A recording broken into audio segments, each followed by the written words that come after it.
فرید الدین گنجشکر رحمۃ اللہ علیہ کی تعلیم و تربیت میں آپ کی والدہ محترمہ بی پی قاسم خاتون کا بڑا ہاتھ ہے، جو کہ ایک اہم درجہ رکھتی ہیں۔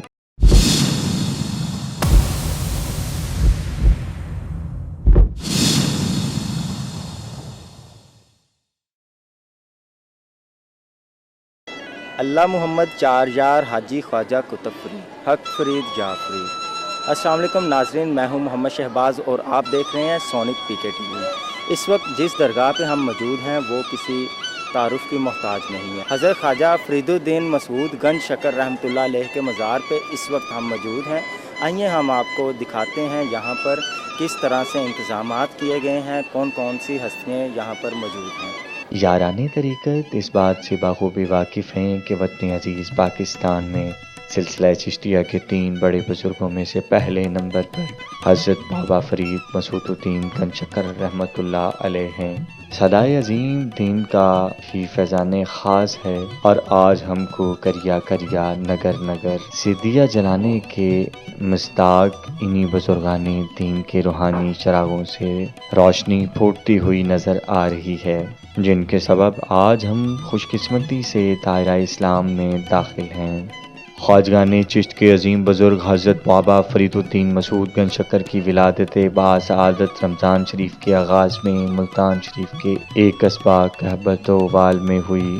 آپ کے والد محترم کا اسم گرامی کمال الدین رحمۃ اللہ علیہ تھا، جن کا تعلق کابل کے ایک شاہی خاندان سے تھا۔ آپ کا سلسلہ نسب خلیفہ دوم دعائے رسول صلی اللہ علیہ وآلہ وسلم کا ثمر سیدنا حضرت عمر فاروق رضی اللہ تعالی عنہ بن خطاب سے ملتا ہے۔ فرید الدین گنجشکر رحمۃ اللہ علیہ کی تعلیم و تربیت میں آپ کی والدہ محترمہ بی پی قاسم خاتون کا بڑا ہاتھ ہے، جو کہ ایک اہم درجہ رکھتی ہیں۔ مستجاب الدعوات، حیاب اثر اور بہت بڑی عابدہ و زاہدہ تھیں۔ آپ کی دعائیں تھیں کہ آپ نے 12 برس کی عمر میں قرآن پاک حفظ کیا، اور پھر بعد میں دینی تعلیم کی غرض سے کہوتوال سے ملتان کا رخ کیا۔ ملتان چونکہ اس وقت بغداد شریف کی علماء و مشائخ کا عظیم مرکز تھا، ملتان کے محلہ سرائے حلوائی میں مولانا منحاس الدین ترمذی مسجد میں آپ نے دینی تعلیم شروع کی، اور کتاب النافع فقہ کی کتاب ہے سے استفادہ کرنے لگے۔ آپ رحمۃ اللہ علیہ بڑے ذہین و فطین تھے، یہی وجہ ہے کہ تھوڑے ہی عرصہ میں آپ نے قرآن پاک حفظ کیا اور عربی کی دیگر کتابیں پڑھ لیں۔ اس مسجد میں ایک دن حضرت خواجہ بختیار کاکی تشریف لائے۔ کیا دیکھتے ہیں فرید الدین مسعود گنجشکر رحمۃ اللہ علیہ دل جمی کے ساتھ کوئی کتاب پڑھ رہے۔ خواجہ بختیار کاکی نے فرمایا کہ کیا پڑھ رہے ہو، تم جانتے ہو؟ کتاب نافع۔ آپ نے جواباً عرض کیا، میں تو بس آپ کی نظر کیمیا کا متمنی ہوں۔ اور آپ نے عرض کی کہ میں نہیں جانتا۔ آپ نے فرمایا کہ اس سے تمہیں کیا نفع ہوگا؟ یہ کہہ کر آپ خواجہ بختیار، محتاج ہوں اور نافع تو مجھے آپ کی قدم بوسی اور فیضان نظر ہی سے ہوگا، کاکی کے قدموں میں آ کر گر گئے۔ خواجہ صاحب نے اظہار خیال سے بے حد خوش ہوئے، اٹھایا، سینے سے لگایا۔ ظاہری تعلیم کی تکمیل بھی ضروری تھی، اور ساتھ فرمایا، روایات میں ملتا ہے کہ وقت بیعت سلسلہ سہروردیہ کے حضرت شیخ بہاء الدین ذکریہ ملتانی بھی مجلس میں تشریف فرما تھے۔ بعد بیعت آپ کے پیر و مرشد خواجہ بختیار کاکی واپس دلی جانے لگے تو فرید الدین بھی دلی آنے کی خواہش ظاہر کی، لیکن خواجہ صاحب نے ابھی بے علم اور درویش، بعض اوقات نہایت خطرناک اور تکمیل علوم و فنون کی تکمیل، اور فرمایا کہ نقصان دہ ثابت ہو سکتا ہے۔ تکمیل علوم کے بعد آپ غزالیہ بغداد شریف، افغانستان وغیرہ کی سیاحت کرتے رہے، اور بغداد شریف میں پیران پیر سیدنا شیخ عبدالقادر جیلانی رحمۃ اللہ علیہ کے مزار اقدس پر حاضری اور روحانی فیض حاصل کیا۔ دوران سیاحت مختلف علاقوں کے اولیاء کرام، علماء سے ملاقاتیں کرتے رہے اور ظاہری و باطنی علم سے استفادہ حاصل کرتے رہے۔ اسی زمانہ میں آپ نے شیخ شہاب الدین سہروردی، خواجہ شیخ سیف الدین باخردی، شیخ سیف الدین حضروی، شیخ فرید الدین عطار، ایسے اولیاء کرام و بزرگان دین سے شرف ملاقات حاصل کیا۔ آپ کے بعد دلی میں شیخ حضرت خواجہ بختیار کاکی کی خدمت میں ختم بوسی کے لیے حاضر ہوئے۔ آپ کے آنے سے خواجہ کو انتہائی خوشی و مسرت محسوس ہوئی۔ آپ کو حجرہ خاص سے نوازا گیا اور خواجہ صاحب آپ کی روحانی تربیت، باطنی اصلاح اور سلوک کی منازل طے کروانے میں مصروف ہو گئے۔ آپ کو حق بندگی اور خدائے واحد کی عبادت و ریاضت کے پیش نظر زہد و انبیاء کا لقب عطا کیا گیا۔ عبادت و ریاضت میں مشغول ہونے کے حوالے سے ایک نہیں سینکڑوں صفحات درکار ہیں، لیکن جب حضرت بابا فرید مسعود الدین گنج شکر رحمۃ اللہ علیہ دلی میں اپنے یہاں مختصر ایک واقعہ پیش کرتے ہیں۔ مرشد کے ہاں مقیم اور عبادت و مجاہدہ میں مصروف تھے تو آپ کے دادا مرشد نائب رسول حضرت خواجہ معین الدین چشتی اجمیری رحمۃ اللہ علیہ قطب الالقاب حضرت خواجہ بختیار کاکی سے ملنے کے لیے دلی تشریف لائے تو آپ حضرت بابا فرید الدین مسعود گنج شکر رحمۃ اللہ علیہ سے ملاقات کے لیے آپ خود ان کے حجرہ میں تشریف لے گئے۔ بابا صاحب کثرت عبادت کی وجہ سے اس قدر کمزور اور ناتواں ہو گئے تھے کہ آپ دادا مرشد کی تعظیم کے لیے کھڑے نہ ہو سکے۔ خواجہ معین الدین چشتی رحمۃ اللہ علیہ آپ کی یہ کیفیت دیکھ کر بے حد متاثر ہوئے اور ان کے لیے بارگاہ رب اقدس کے ہاں دعا فرمائی۔ ایب سے خوش خبر ملی کہ ہم فرید الدین مسعود گنج شکر رحمۃ اللہ علیہ کو دین اسلام کی تبلیغ کے لیے منتخب کر لیا ہے۔ اس کے بعد برگزیدہ کیا۔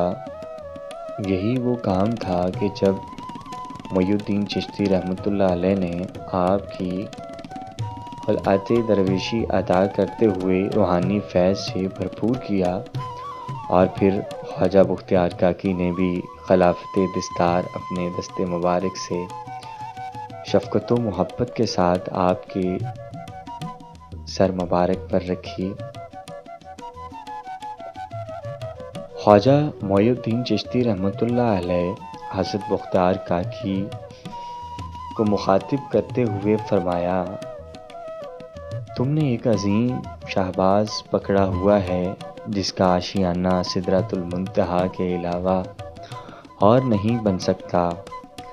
دہلی میں آپ کی شہرت اس قدر بڑھ گئی کہ آپ کے حجرہ مبارک کے باہر آپ کی زیارت کے لیے لوگوں کا ایک اچھا خاصا ہجوم ہونے لگا۔ آپ نے اس ہجوم اور شہرت کو پسند نہ کیا اور ہنسی تشریف لے گئے۔ آپ نے کچھ عرصہ کچھ شریف میں بھی قیام فرمایا اور رخصت کرتے وقت آپ کے مرشد، تم میرے وصال کے وقت پر میرے پاس نہیں ہوگے۔ خواجہ بختیار کاکی نے آپ سے فرمایا، لیکن 2-3 روز کے بعد فاتح خوانی کے لیے ضرور آؤ گے۔ چنانچہ ایسا ہی ہوا۔ خواجہ صاحب کے وقت وصال آپ ہانسی میں ہی قیام فرما تھے۔ وصال کی خبر ملی تو فوری دلی تشریف لائے۔ فاتح خوانی کی اور مزار اقدس کی زیارت کر چکے تو قاضی حمید الدین لاہوری رحمۃ اللہ علیہ حضرت خواجہ بختیار کاکی رحمۃ اللہ علیہ کی وصیت کے مطابق امانتیں، جس میں حلقہ خلافت، عصا، نعلین اور مسلح وغیرہ تھے، فرید الدین سرکار کو عطا کی۔ ان دونوں دیپال پور اور اس سے ملحقہ علاقوں کفر و شرک کے گڑھ بنے ہوئے تھے۔ حکمران اسلام سے کوسوں دور اور لوگ بے راہ روی کا شکار اور فقراء اور مشائخ کے عزم کے سخت خلاف تھے۔ حضرت بابا فرید الدین مسعود گنج شکر رحمۃ اللہ علیہ نے ظلم و ستم کے خاتمے اور لوگوں کو راہ راست پر لانے اور دین اسلام میں اپنے ساتھیوں کے ہمراہ دیپال پور کے قریب علاقہ میں قیام فرمایا۔ یہاں آپ نے مکان اور مسجد تعمیر کروائی اور یہیں مستقل سکونت اختیار کی۔ سبحان اللہ، کیسا پاک! ایک یہاں بہتے ہوئے دریا کی روانی دیکھ کر آپ نے ارشاد فرمایا، اس دن سے یہ علاقہ پاک پتن شریف کے نام سے مشہور ہو گیا۔ شروع میں آپ کو کافی مشکلات کا سامنا کرنا پڑا، کیونکہ آپ کی اکثریت کڑ قسم کے ہندو اور افراد کی تھی،